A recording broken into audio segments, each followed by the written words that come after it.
Welcome to The Explainer. Today, we're jumping straight into the fascinating world where traditional craftsmanship collides with mechanical evolution. We're taking a comprehensive deep dive into a stunningly curated collection of 11 handmade Indian fountain pens. We're not just looking at everyday writing instruments here, we're really exploring classic heritage materials, specifically that beautifully hand-turned Indian ebonite, and seeing how these time-honored production processes stack up against various levels of modern engineering. To do this, we'll be unpacking a massive 22-page field note dossier to figure out exactly what makes these specific pens so incredibly magnetic. Okay, let's dive into this. We all live in this wildly fast-paced, digitally driven world, right? Well, the analog experience of using a handmade fountain pen fundamentally changes our relationship with the written word. It's unhurried, it's deliberate, and that tone really sets the stage for everything we're going to explore today. We're talking about tools that literally invite you to slow down, to be mindful, and to actually feel the physical act of laying ink onto paper. To wrap your head around the sheer scale of this evaluation, just think about a master diagnostic matrix distilled from weeks of rigorous testing and pages upon pages of field notes. 11 magnificent instruments were put through the ringer across key performance diagnostics. We're talking startup speed, ink flow, tactile feedback, and overall reliability. And you know, the collection ranges from top-tier, flawless performers all the way down to models that demand a little more patience. But we're not here to just rank them from best to worst. We're here to really understand the unique personality of each one. Section 1. The Touch of Heritage, the Divine Connection. Now, what's really interesting about this is how traditional Indian pen-making often embeds a profound historical and spiritual weight right into the materials themselves. A perfect example is the Conrite Divine Ganapati. Unlike the ebonite pens, this is a heavy metal alternative featuring this gorgeous etching of Ganapati, who, fittingly enough, is the patron of writing and letters.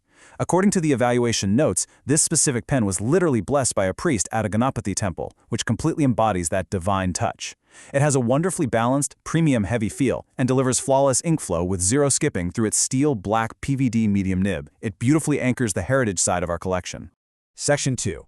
The Engineering Shift, Tradition meets Innovation. But you see, heritage alone doesn't tell the whole story. There's this fascinating engineering shift happening within the craft, where traditional eyedroppers are starting to intersect with modern systems. To see this in action, let's contrast two standout models. On one hand, you have the PLP Drunotrijara. It's a wonderfully balanced, traditional solid ebonite eyedropper in a classic green and yellow swirl.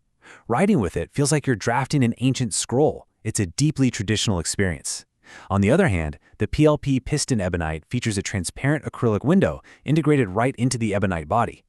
That is a massive leap into modern piston mechanics. This PLP 18051 Vulcan hybrid, often just called the Vulcan, is actually highlighted in the dossier as an absolute reviewer favorite, and it makes total sense. It acts as the perfect bridge between two completely distinct eras of pen engineering. You get the warmth and that understated beauty of classic flat-top ebonite, but it's paired with a highly reliable modern piston filler. The result? A flawless, continuous writing experience with almost zero feedback and zero skipping. It's a brilliant testament to what happens when tradition meets modern precision. Section 3. The Ritual of Writing, Reframing the Flaws. So, the crucial point is that not every pen writes perfectly the very second it touches the page. In the world of handmade classic pens, we often have to reframe what seem like mechanical quirks into opportunities to engage in a more deliberate writing process. When a handcrafted pen takes a few minutes for the capillary action to kick in, it isn't necessarily a flawed tool. Instead, it's demanding the white glove treatment. It's actually inviting you into a slow, highly intentional process to orchestrate the ink flow yourself. It forces you to pause and be completely present in the moment. The absolute perfect example of this is the Woodix Hackstag 39 Ebonite. Visually, it is stunning. It features this brushed matte black finish, a stiff silver clip, and a really distinct white pearl-like finial. But mechanically, it is highly demanding. The reviewer notes actually point out that the slow capillary action is a feature for slow intentional handwriting. It takes a few minutes to get going, and you have to maintain constant pressure to keep the ink flowing. So if you want a quick jolt rapid-fire note-taking pen, this definitely isn't it. But if you embrace its demanding nature, maintaining that pressure builds a uniquely collaborative bond between you and the instrument. Section 4. An Ecosystem of Orchestration, Mastering the Collection. And this brilliantly illustrates what happens when we zoom out from the individual models. We start to see this entire 11N collection not as a hierarchy of good versus bad, but as a vibrant ecosystem. Every single pen offers a uniquely rewarding experience for the dedicated enthusiast. The diversity here is just incredible. We've got metal, ebonite, and plastic bodies. We have filling mechanisms ranging from classic eyedroppers to modern converters and pistons. Look at the massive variety of nibs.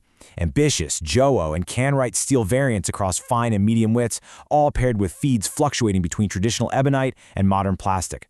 It really is an orchestrator's dream. Within this insanely diverse lineup, we have to talk about the PLP Jumbo Ebonite. This pen is beautifully turned in a classic green glossy finish. But out of the box, the reviewer had a very mixed experience. It just didn't write perfectly on day one. However, rather than writing the pen off, this is a prime example of an instrument offering immense scope for improvement. It requires what we like to call personal orchestration to unlock its true potential. Let's move forward and see how this builds into a deeply rewarding experience. Out of the box, the body was actually stuck tight, literally requiring pliers just to unscrew the ink section. But the opportunity there? Applying a little silicone grease to the threads ensures flawlessly smooth operation moving forward. Then, there was delayed capillary action and initial flow hesitation.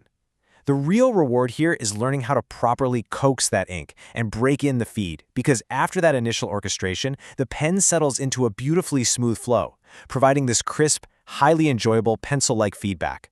You don't just buy this pen, you learn how to master it. This whole deep dive into heritage and engineering brings us to a really fascinating realization about our analog tools. When you hold a hand-turned piece of ebonite, you're holding something that occasionally requires your input, your patience, and your tuning to work at its absolute best. So, I want to leave you with a provocative thought to consider about your own everyday tools. Does the truly perfect pen write flawlessly straight out of the box, or is true perfection found in the instrument you have to personally master over time? Thanks so much for exploring this incredible dossier with me.